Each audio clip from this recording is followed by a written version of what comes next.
मैंने तो बोला कि दांत उखाड़ दो डॉक्टर साहब, लेकिन डॉक्टर साहब ने बोला कि नहीं, दांत बचाया जा सकता है तो दांत बचा लो।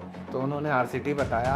एक विजिट आरसीटी कराया डॉक्टर साहब, बहुत दर्द किया, सूजन हो गया दांत में। बताइए कैसे डॉक्टर थे वो। तो मैं क्या, हेलो, मैं डॉक्टर कौटिल्य स्वरूप, साई डेंटल क्लिनिक से। आज मैं आप लोगों को एक काम की बात बताने वाला हूँ। मेरे पास कभी कभी पेशेंट्स आते हैं कि डॉक्टर साहब आरसीटी चालू करवाया था और कहीं पे आरसीटी करवाने गए थे या दांत में प्रॉब्लम था, गए थे। और मैंने तो बोला कि दांत उखाड़ दो डॉक्टर साहब, लेकिन डॉक्टर साहब ने बोला कि नहीं, दांत बचाया जा सकता है तो दांत बचा लो। तो उन्होंने आरसीटी बताया। एक विजिट आरसीटी कराया डॉक्टर साहब, बहुत दर्द किया, सूजन हो गया दांत में। बताइए कैसे डॉक्टर थे वो। तो मैं क्या जवाब दूंगा इस पर। डॉक्टर बुरे नहीं थे। अरे, आपको इन्फेक्शन था अंदर, तो अगर कोई आपका दांत बचाना चाह रहा है तो थोड़ा सा भरोसा करना होगा। उन्होंने बोला अगर कि आरसीटी करना है तो आप पहले पूछो कि आरसीटी करवा रहे हैं। अभी जैसे आपको सूजन हो गया, आप डॉक्टर बदर के मेरे पास आए, तो एक बार उनसे भी पूछो कि डॉक्टर साहब ये सूजन क्यों हुआ, कैसे हुआ। अच्छे से पूछोगे तो वो भी अच्छे से समझाएंगे।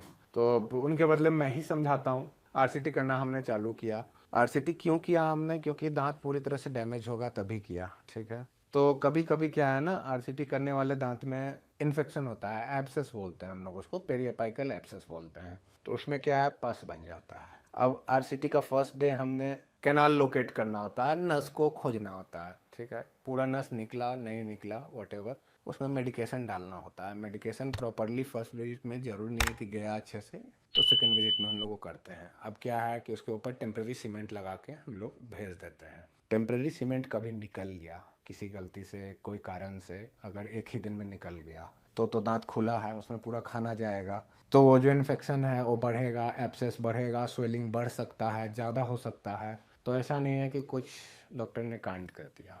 ऐसा है कि आप डॉक्टर के पास जाओगे, वो समझेंगे, देखेंगे क्या बात है, फिर करेंगे, वो उसका जुगाड़ करेंगे। हर चीज़ का उपाय होता है। अगर डॉक्टर ने बोला कि आरसीटी करके ठीक होगा तो होएगा। थोड़ा सा समय दो, थोड़ा सा पेशेंस रखो, आप लोग सारे चीज़ होंगे। इसी तरह से मेरे पास भी बहुत सारे पेशेंट आते हैं। अब मान लो दिन का मैंने 10 आरसीटी किया, उस 10 में से हो सकता है एक दो पेशेंट में एब्सेस ज़्यादा हो। वो भी घर जाते हैं तो उनके घर से कॉल आता है क्लिनिक नंबर पे कि सर से पूछ के बताइए, बहुत दर्द कर रहा है, बहुत स्वेलिंग हो रहा है, दर्द कर रहा है, स्वेलिंग हो रहा है। तो घबराना नहीं है, हम लोग बताएंगे क्या करना है, क्या मैनेज कर सकते हैं। स्वेलिंग अगर हो रहा है तो वो अपने हाथ में नहीं है, लेकिन उसको घटाना अपने हाथ में है। इनमें कुछ चीज़ें होती हैं, जैसे कि गर्म से नहीं सेकना है। जैसे एक पेशेंट ने मेरा गर्म से सेक लिया था, तो गर्म से सेकने से क्या होता है इस केस में, हर में अब नहीं लेना है इसको, इस केस में कि गर्म से सेकने से वो स्वेलिंग हार्ड हो गया, और हार्ड होने के बाद अब उसको हम लोग मेडिकेशन से या कुछ भी करके घटाएंगे, तो वो टाइम टेकिंग प्रोसेस होगा, ठीक है। तो जैसे कि एक छोटा सा चीज़ मैंने बताया कि हार्ड हो गया और दवा लेने से सॉफ्ट होएगा, बट टाइम लेगा क्योंकि हार्ड हो गया, ठीक है। तो अब पेशेंस रखना है। अब यही चीज़ अगर दो पेशेंट मेरे साथ हैं, एक ने कहा डॉक्टर साहब मेरा स्वेलिंग हुआ था, मैंने दवा खाया, स्वेलिंग ठीक हो गया, लेकिन दूसरा कह रहा है कि डॉक्टर साहब मैंने बस सेक लिया था, मेरा स्वेलिंग इनसे पहले ख़त्म नहीं हो के इनके बाद हो रहा है, मैं भी वही दवा खा रहा हूँ, मेरा भी वही इलाज चल रहा है, इनका भी वही चल रहा है, इनका जल्दी हो गया, मेरा जल्दी क्यों नहीं हुआ। क्योंकि आप में थोड़ा सा डिफ़ॉल्ट आया क्या, कि आपने सेक लिया था, तो सेक लिया था तो अलग वे में चला गया। तो इस तरह से हर पेशेंट अलग होते हैं, तो किसी से किसी को कंपेयर नहीं करना है, ठीक है। एक बात और बताऊंगा मैं कि कंपेयर नहीं करना है। मैं, बहुत लोग क्या कहते हैं कि मैंने ब्रेसेस लगाया था तो दर्द नहीं किया, ठीक है। बहुत लोग मेरे पास आते हैं ब्रेसेस लगाने तो बोलते हैं कि मेरे फ्रेंड ने ब्रेसेस लगाया था तो उसको बहुत दर्द था, तो क्या मुझे भी दर्द होगा। तो ज़रूरी नहीं है ऐसा कि दर्द होगा, क्योंकि हर पेशेंट, हर अलग अलग इंसान और उसका प्रॉब्लम सब कुछ अलग होता है। ऐसा नहीं है कि मान लो आप कौटिल्य स्वरूप हो और मान लो आप एबीसीडी हो, ठीक। तो आप कौटिल्य स्वरूप हो, आप एबीसीडी हो, आपके दो आंख हैं, दो आंख इनके भी हैं, दो कान इनके हैं, दो कान इनके भी हैं। इसका मतलब ये नहीं है ना कि बाकी सारी चीज़ सेम ही हो जाए, नाम अलग है।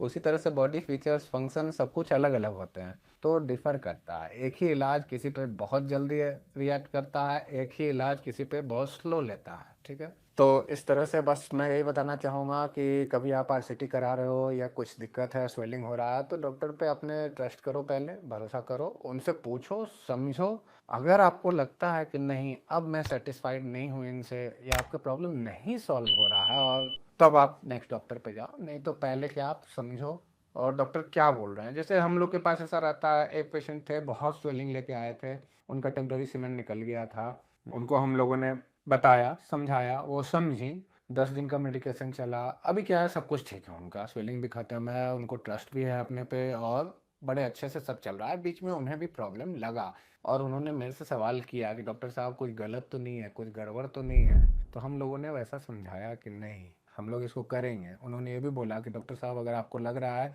तो आप दांत निकाल दो, आरसीटी मत करो। हम लोगों ने बोला कि ठीक है मैम, आप 10 दिन का समय दो, 10 दिन में अगर ठीक नहीं होता है तो हम लोग निकाल दें, ठीक है। और अल्टीमेटली प्रॉब्लम सॉल्व हो गया, दांत उनका है, आरसीटी करके कैपिंग हो गया।